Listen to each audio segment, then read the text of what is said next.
What's going on? I'm Davis Chris, artist, writer, producer out of Atlanta, Georgia. I've worked with artists like Lil Wayne, Yo Gotti, Iggy Azalea, Rick Ross, Young Dolph, Gucci Mane, and more. TV Sings, all kind of stuff. Man, so right now I'm just trying to, elevate the brand, keep it pushing, moving forward, and I appreciate everybody that supports me and listens to all the music I make. I appreciate y'all. This is actually my first camp that I've done where I've hosted like this. Yeah, my first one. Man, I went to school for this. I went to LA Film in Hollywood. I graduated with an audio engineering degree, production degree, and music entertainment business degree.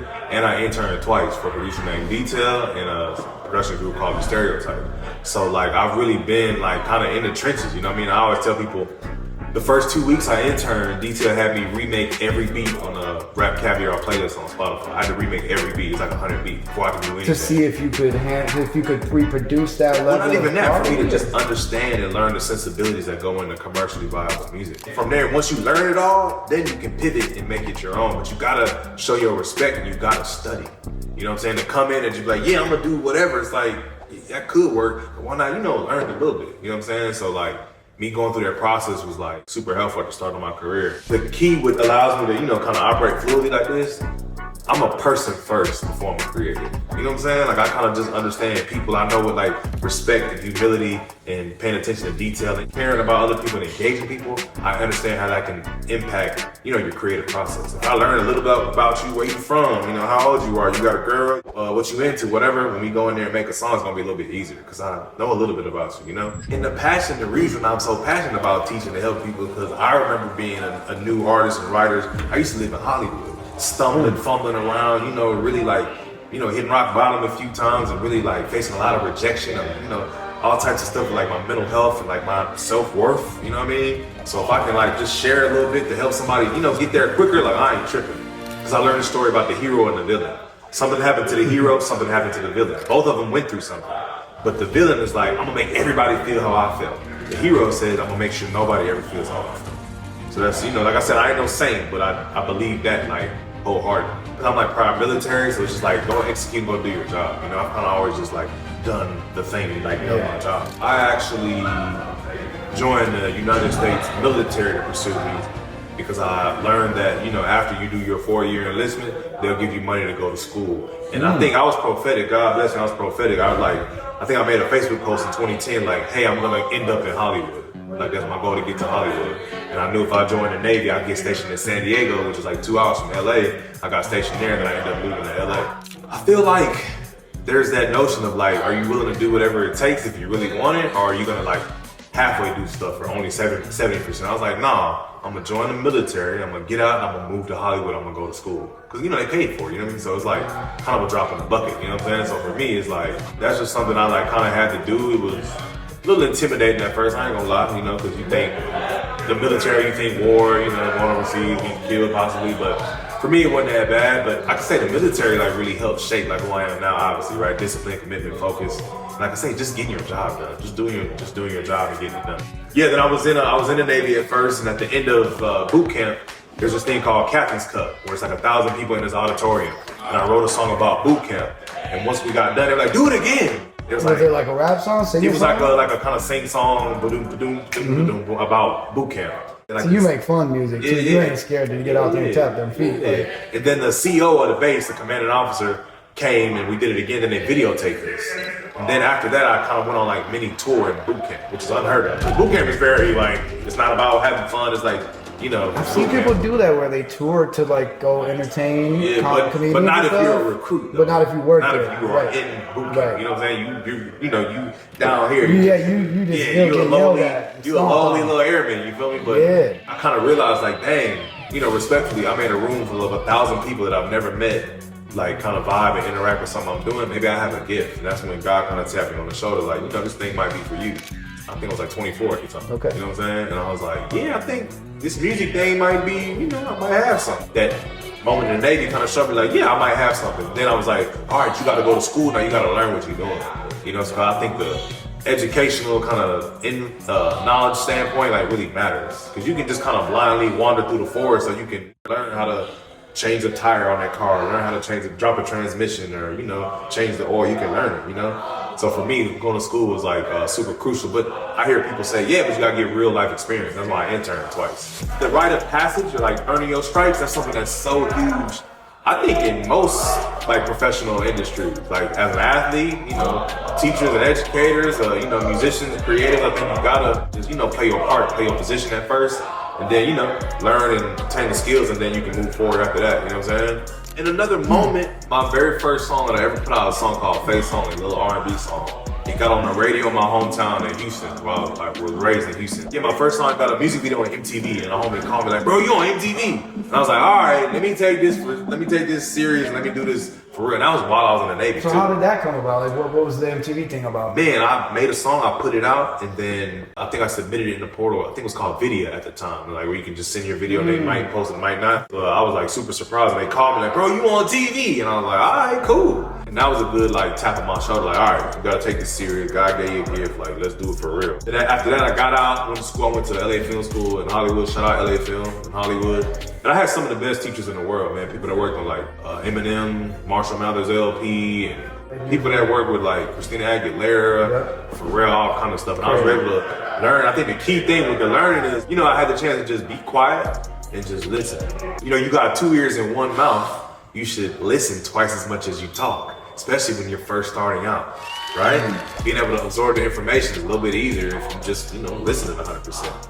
And I think that's one thing that is crucial in creation and being a good creative too, is like, how well can you listen and execute what you're being asked? You know what I mean? Especially like stylistically. I want an up-tempo record, I want a ballad, I want this and that, and then learning, you know, what goes into a ballad or what goes into a reggaeton or dancehall or whatever. You know, how do you feel like the camp did with that? Man, I feel like it was super dope. We did a lot of different genres, we did a lot of different stuff, a lot of different vibes. People from like different places in the world and their sensibilities and their viewpoints on lyrics and concepts. Like, it was really dope. It was, I mean, it's very fast paced. You know what I'm saying? I definitely had to use my brain for real. The biggest thing I hope they took away was, you know, how to collaborate from a professional standpoint with other people. Because most of the time people start off busy, they're by themselves in their bedroom or just one deep, you know? Learning how to, like, you know, just kind of chill for a second while somebody's working on a bar, or when to interject politely, not, you know, not being too rude or arrogant about it, but learning how to interject. Like, no, what if we say girl instead of baby? Girl is 1 syllable, baby is 2. You know, something so simple like that. Overall, I was really like satisfied, really proud of it. You know? And I could tell people stepped out their shell and people were able to do things they've never done. That was my goal, to really challenge everybody and push everybody to do stuff they've never done before. We had people singing in Spanish. We had people doing reggaeton, amapiano. We got people doing like punk rock and country and all kind of stuff, you know? So I'm proud, because I think as a writer and a creative, having a diverse catalog can be something that can help you. I get it, and, you know, man, you got a million trap beats, but what if you in there with an artist that does like country trap or country hip hop? You got something that, you know, he might resonate with, that might help get you that place and move your career forward. Being versatile and doing other genres is something that really helped me. I've done like 9 different genres. I got music in like 5 different languages: French, Spanish, Yoruba, English and Spanish. You know, it's been a lot of fun for me too. And I feel like when you do a hybrid of stuff, like, you got something that's kind of unique. If you take a trap 808 and put it with a country guitar, now you got something that's a little different. You know what I'm saying? I learned that, you know, R&B and hip hop are like mad oversaturated. Blues and gospel, and I made meditation music. I have an album called I Can Hear Colors. It's just, you know, to elevate your career. It's about, you know, putting some points on the board, you know, getting some type of forward progression, some type of progress any way you can. You can keep doing the same thing and expecting different results, and that's called insanity, right? Of course, I learned that early on too. Being a novice and a beginner and sucking at something doesn't bother me, because I know if I, you know, just keep hacking away at it, keep punching the bag, I'm gonna get better. You talk about putting wins on the board. Is this a win on the board for you? Absolutely. Doing all these different genres, like balancing all these different energies and personalities and opinions, I think it's made me even a better professional myself. Because like I said, at the end of the day, you gotta be able to work with people in the music industry. If you can't work with people, you know, it might be difficult for you to elevate, to be able to sustain a career. It might be difficult, you know, because at the end of the day, especially at the top, people work with their friends.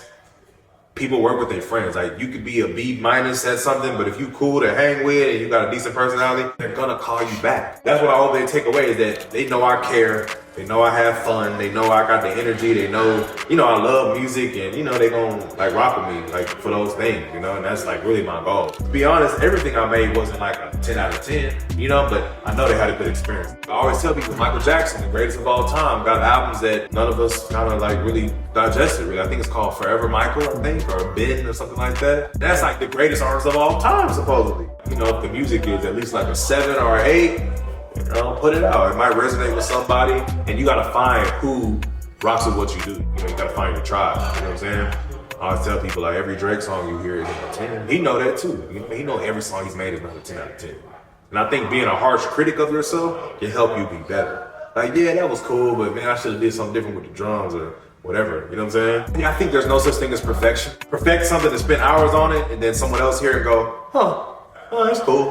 Right? Happens all the time. Or you could do something that, yeah, I was just messing around. Really, bro, this is fire. You never know. So I think getting it to a certain point, you know, trying to polish it the best you can, and then just letting it go and just be in the world, I think is key. That comes with like confidence. It comes with just experience. I think it comes with just being fearless. And remembering that, bro, one song is not gonna make or break my entire life. I didn't say career, my life. Because you know, you'll make another song at some point. You'll get another opportunity to make another video. You'll learn, start to write better songs. You'll kick better, deeper bars or whatever, better melodies. Like, it's just gonna grow it in, you know, over time. You know what I mean? Steph Curry analogy. You shoot 1,000 shots, you're gonna be pretty good. You shoot 10,000, you're gonna be pretty dope. You shoot 100,000, you might be a Hall of Famer. You know what I'm saying? So I think that's something that is worth exploring for people. Start with, you know, relatively like kind of simple elements, you know, a little piano, guitar, whatever, melodic sound, you know, some simple drums to get the tempo, the rhythm in there. And then as far as like writing a song, try to get a good hook, you know, good top line that, you know, if you're in a room full of, you know, 7, 8 people like we were in here, and at the end of it, in 20, 30 minutes, we're all like, hey, jamming, dancing, got our phones out, sweating, you know, out of breath, dancing to the song. All right, you might have something. I'm really, really, really big on like peer feedback, because I'm like doing stuff and I'm like looking at everybody's eyes and seeing like, okay, they jamming. There was one instance we were writing a song and the homie was spitting the verse. I was like, say it real deep like this. Say, you know, like your sexy voice. And as soon as I said that, there was a girl in the back that was like, got her giggling. Had her giggling, had her, you know, I was like, that's the point, bro. If you're making music for women, you know, like rapping in a deeper, you know, more manly baritone voice and they're giggling, that's the point. Look at it, and I'll be telling all the other producers, like, look and listen to everybody's, you know, face and their, you know, their energy and their vibe, and you can kind of tell. And respectfully, you know, if you playing a beat and everybody just kind of like, oh yeah, it's cool, whatever. That's not it. You know what I'm saying? It might not be it, and that's okay. Play something else or make something else. And that's another, my bad, not to go too fast. That's another thing that I really harp on about being a creative and having a career that you can sustain, being endless with your creativity.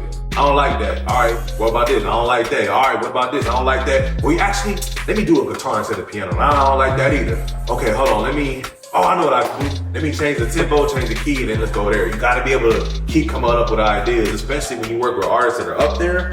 Beyonce is gonna be particular about what she works on. She's not gonna accept any, you know, YouTube beat, you know, MP3 that she finds online. She's gonna wanna craft and tailor things to, you know, her brand and her artistry. You gotta be ready to be able to execute that as a creative. I think that's like super helpful. And that's what I did in here. You know, I played stuff like, let's do something else. I don't like that. And it was on me to not get all butthurt. Like, no, bro, this is like trying to debone with my ego. Like, no, we should. It's like, all right, let me try something else then. I ain't tripping because I feel like, respectfully, you know, I can make anything.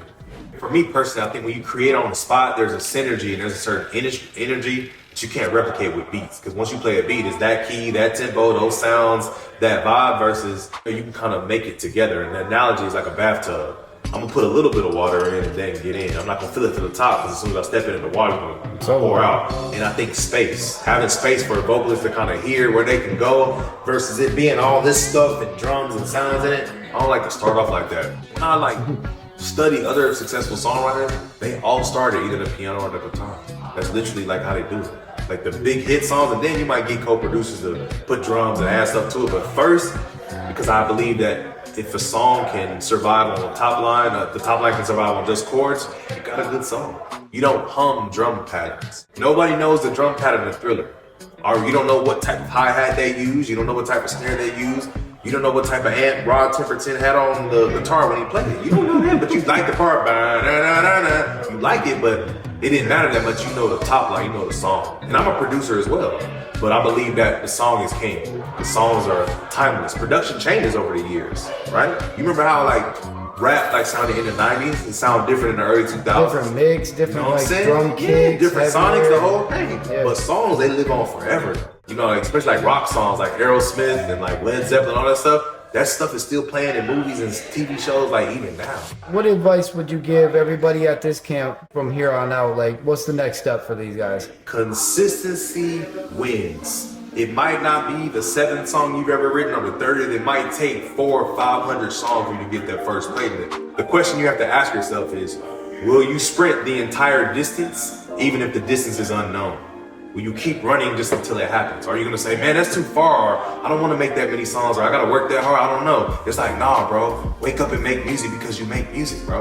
Keep sprinting to the finish line because you sprinted to the finish line because you're in pursuit of something. Just do it, bro. Because someone else down the street is gonna do it. For every excuse you have, someone like me is gonna have 10 solutions. With a smile on my face, I ain't tripping. Like, I'm trying to get it. I'm trying to leave a legacy, have fun, and make dope music, and, you know, get paid. You know what I'm saying? So I would say consistency. I would say learning and studying. So for me, like, I try to study, like, editorial playlists, Apple and Spotify, and I try to, like, really see, like, can my music compete with what's out? You know, and I'm a harsh critic. I might hear something and be like, man, like, it ain't really hitting like, you know, this new Moneybagg Yo or this new The Baby that just popped. So let me go back and tweak the drums and add a kick with the 808 or EQ it a little bit differently or whatever, you know? Doing that can really help you gauge like where you're at. Because I always tell people, you listen to music like in sets of music. You don't listen to one song and cut it off. You're at the gym for an hour, you're gonna hear a few songs. You're at the club for 2 or 3 hours, you're gonna hear music all night. You know what I'm saying? You drive for 20, 30 minutes and you hear the radio, you're gonna hear a few songs. So ask yourself, could your song come behind Moneybagg Yo or Chris Brown or, you know, LMA? Could your song come behind it or not? Was there anybody in the camp that you wanted to like shout out, like as far as artists or anybody that just really stood out to you? Man, I would definitely say Solo, without a doubt. He was 17, he's the youngest kid here. As soon as I pulled up, he was freestyling. He was just, no, he was just freestyling, just being him. And I was like, yeah, like, that's the kind of sort of, you know, you just like, creatives are like oddballs, you know, you kind of sort of like hyper creative and just kind of just always in the mix. And I was like, yeah, that's the same kind of stuff that I'll be doing. Just at the desk, just like thinking of some little song in my head, jumping the bun the bed, something the bun red, or just whatever, you know, he was doing that same thing. So I definitely gravitated towards him as soon as I saw him. And then there was a time right before the camp started, I was like, you ready? He was like, what you mean? I was like, let's work. And I brought him in there and we cut a record and he just got to it. He didn't give me no, oh yeah, my voice, or you know, I ain't warm up, or he was just ready to rock. And that's the type of people that I rock with. People that just wake up and it's kind of within them. They just kind of got it like that. And I had him do a country record that was melodic, and he sang, and he had the inflection and the tone and the dynamics I was looking for. He let me really extract that and pull that out of him, and he was receptive and just listened to me. He didn't, oh no, I usually do it like this. He didn't do me like that. You know what I'm saying? He was just, all right, let me just try it. And I think his attention to detail was something I really commend and salute too. It's like, nah, I can do it better. Hold on, go back one more time. One more time. One more time. Let me get it better. And you know, he really crafted something that was really dope. And like I said, at the end of it, we played it back, and we in the room 10, 15 deep. Everybody jamming, singing it, shouting it. Everybody singing. I was like, that's how you know. Because I try to remove my own personal bias. You know, I'm not going to be my biggest and only cheerleader for myself. I think that's kind of whack and kind of unrealistic. Like I said, look at everybody else and see the energy they, you know, giving you in the room. And are the ladies dancing and, hey, having a good time? Is all the dudes like bobbing and got the stank face on like, ooh, this is tough, right? That's why people do that. You know, they trying to show you and, you know, like try to display their emotion and show you like in their body language and their tone of voice and how they respond to you. And I think, you know, him doing his thing and like I said, just being receptive and, you know, the gift was just within him. You know, I think everybody saw that and they felt that. So I was definitely really proud of Solo. For sure. What up, man? This is Davis Chris. You can follow me on Instagram at I am Davis Chris. Check me out on Spotify, Apple Music. Got tons of music everywhere. And shout out to the Creative Content Camp. I will be back, and I want to build, I want to grow, and I want to keep elevating, keep making dope music. I appreciate everybody.